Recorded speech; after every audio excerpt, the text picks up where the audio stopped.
আপনারা মনে শুনেছেন সবাই, এই যে জামাত ইসলাম বলছে লা ইলাহা ইল্লাল্লাহ, জিততে এটা দাঁড়িপাল্লা, সবাই বলেন নাউজুবিল্লাহ।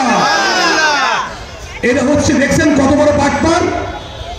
ওর 71 সালে যে বাটপারি করেছিল, 2024 সেই বাটপারি করেছে।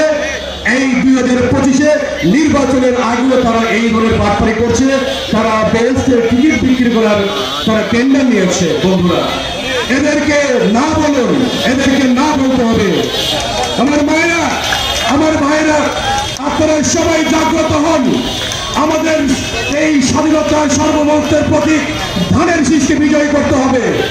এই ধানের শীষকে বিজয়ী করার জন্য আমাদের পার্টির চেয়ারম্যান যার হাতে ধানের শীষ তুলে দিবে, কথা দিয়ে যাচ্ছি, এই আমাদের মোমিন ভাইয়ের এই রক্ত মাটিটা আমাদের প্রিয় নেতা মোমিন ভাই সাহিত্য হচ্ছে এই সামনে গ্রামে।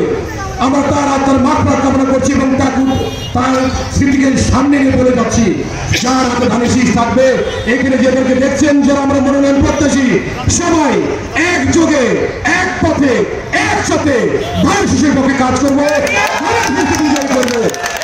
বন্ধুরা, সামনে আসছে ফেব্রুয়ারি মাস হচ্ছে ধানের শীষের বিজয়ের মাস।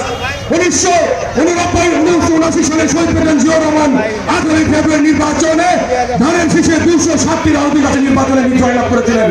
1971 সালের 27 ফেব্রুয়ারির নির্বাচনে ধানের শীষ বেগম খালেদা জিয়া 140-এর অধিক আসন নির্বাচনে হয়ে জয়লাভ করেছিলেন। আমরা বিশ্বাস করি 5 ফেব্রুয়ারিতে ঘোষণা করে আছে যে নির্বাচনের তারিখ এই ফেব্রুয়ারি মাসে আমরা সবাই ঐক্যবদ্ধ থাকে ধানের শীষকে বিজয়ী করে আমাদের প্রিয় নেতা জনাব তারেক রহমানকে বাংলাদেশের প্রধানমন্ত্রী হিসেবে তারা আসলে আসীন করে আমরা সবাই ঘরে ফিরবো। এই আশাবাদ ব্যক্ত করে সবাইকে সুস্বাস্থ্য মঙ্গল কামনা করে শেষ করছি। সবার আগে একটা কথাই শুধু সবার শেষ করে বলতে চাই, সেটা হচ্ছে দিল্লি নয়, নয় অন্য করে দেশ, সবার আগে বাংলাদেশ। সবাইকে ধন্যবাদ।